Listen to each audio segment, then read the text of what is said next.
ఉన్న బంగారాన్ని విడిపించి ఆ రోజు ఆన్లైన్ రేటుకే మేము కొంటాం. Sharma gold company.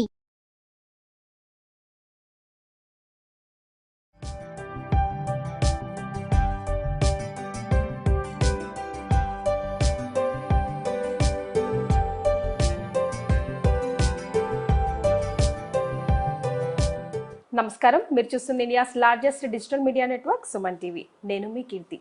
ఈరోజు నాతో పాటు ఎవరు ఉన్నారో తెలుసా? భద్రకాళి పీఠాధీశ్వరి శ్రీ శ్రీ శ్రీ సింధు మాతాజీ. నమస్తే అమ్మా. నమస్తే అమ్మా. అమ్మ, చిన్నపిల్లలకి నరదృష్టి అన్నది చాలా సోకుతూ ఉంటుంది, మనం చూస్తూ ఉంటాం. తాంత్రిక విధానంలో దాన్ని ఎలా నిర్మూలించవచ్చు తెలుసుకుందాం.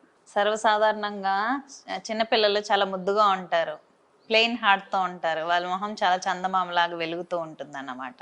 తల్లిపాలు దాగి ప్రశాంతంగా స్వచ్ఛమైన మనసుతో అటువంటి పిల్లల్ని చూసినప్పుడు సవ్యమైన దృష్టితో చూస్తే సరే, ఈ బాబు ఎంత బాగున్నాడనో అనే ఒక నెగిటివ్ మైండ్తో చూసినప్పుడు, మామూలుగా సర్వసాధారణంగా స్టోన్ని మిడిల్లో పెట్టావు 10 మంది ఆ స్టోన్ని చూస్తే స్టోన్ షేక్ అవుతుంది అన్నమాట. మనుషుల యొక్క దృష్టికి ఒక స్టోన్ అయినా కరిగిపోవాల్సిందే.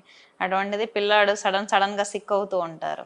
కొంతమంది మన బామ్మలు ఉప్పు తీసుకొని క్లాక్ వైజ్ ఒకసారి, యాంటీ క్లాక్ వైజ్ ఒకసారి దిష్టి తీసినప్పుడు కూల్ అయిపోవడం, సరిగ్గా నిద్రపోవడం జరుగుతూ ఉంటుంది. ఇది మనకు కూడా ఎక్స్పీరియన్సే. మన అమ్మమ్మో నానమ్మో మనం సరిగ్గా తినకపోయినా, డల్గా ఉన్నా, ఏడుస్తూ ఉన్నా ఇటువంటివి చేస్తూ ఉంటారు. కల్లుపు తీసుకొని దిష్టి తీసేసి పడేస్తూ ఉంటారు. తర్వాత ఎండుమిరపకాయలతో దిష్టి తీస్తారు. ఎండుమిరపకాయలకి రాక్ సాల్ట్ కి నెగిటివ్ ని రిసీవ్ చేసుకొని తీసేయగల శక్తి ఉంటుంది. ఎండుమిరపకాయలతోనూ దిష్టి తీస్తూ ఉంటారు. లేదంటే ఒక పళ్ళెంలో సున్నపు నీళ్లు కలిపి పసుపు కలిపి దిష్టి తీస్తూ ఉంటారు.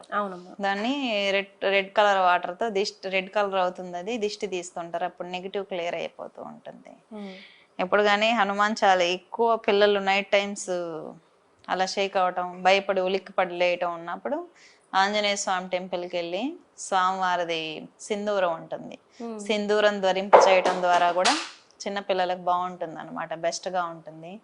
ఇటువంటివి పాటిస్తే మంచిది చిన్నపిల్లలు. అలాగే పెద్దవాళ్ళకైనా మామూలు జనాలకైనా మరి ఎలాంటి విధానం ఉంటుంది? పెద్దవాళ్ళకి దిష్టి తీసుకునే విధానం ఏ విధంగా ఉంటుందంటే, లెమన్స్ తో తీస్తారు.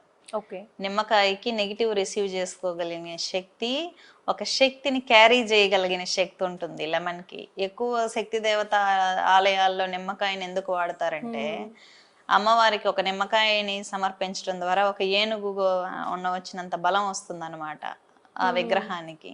సర్వసాధారణంగా వాహనాలు కొన్నప్పుడు మొట్టమొదటిసారి పూజ చేయిస్తూ ఉంటారు, తర్వాత వాహనాలను అలా వదిలేస్తారనమాట.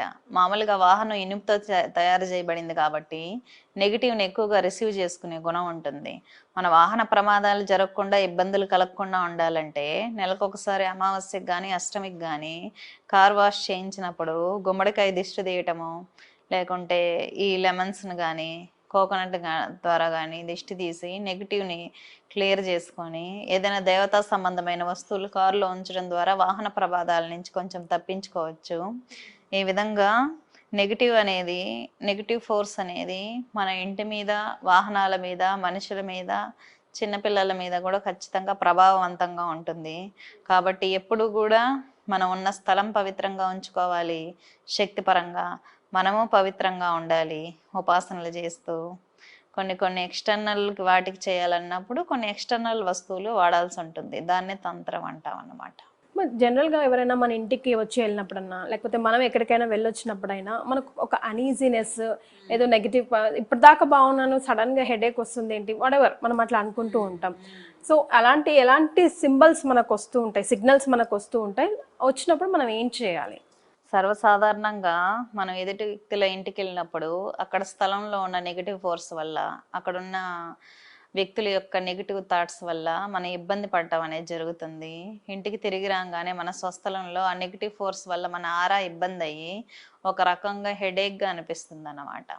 ఆ విధంగా ఉండకూడదు అనుకున్నప్పుడు మామూలుగా దీక్షలు చేసే సమయంలో చాలా మంది యోగులు ఒకే ప్లేస్ లో ఉండి ఎందుకు దీక్షలు చేస్తారు అంటే, వాళ్ళు వేరే ప్లేస్కి వెళ్ళడం వల్ల అక్కడున్న నెగిటివ్ని క్లియర్ చేయడానికి చాలా వాళ్ళ దీక్ష వాళ్ళ జపం అనేది సరిపోతూ ఉంటుంది. కాబట్టి ఈ విధంగా వాళ్ళ జపశక్తి వృధా కాకూడదు, దీక్ష సవ్యంగా సాగాలి అనుకున్నప్పుడు ఒకే స్థలంలో ఉండి దీక్ష చేయడం అనేది చాలా ఉత్తమం. చాలా సంతోషం. నమస్కారం.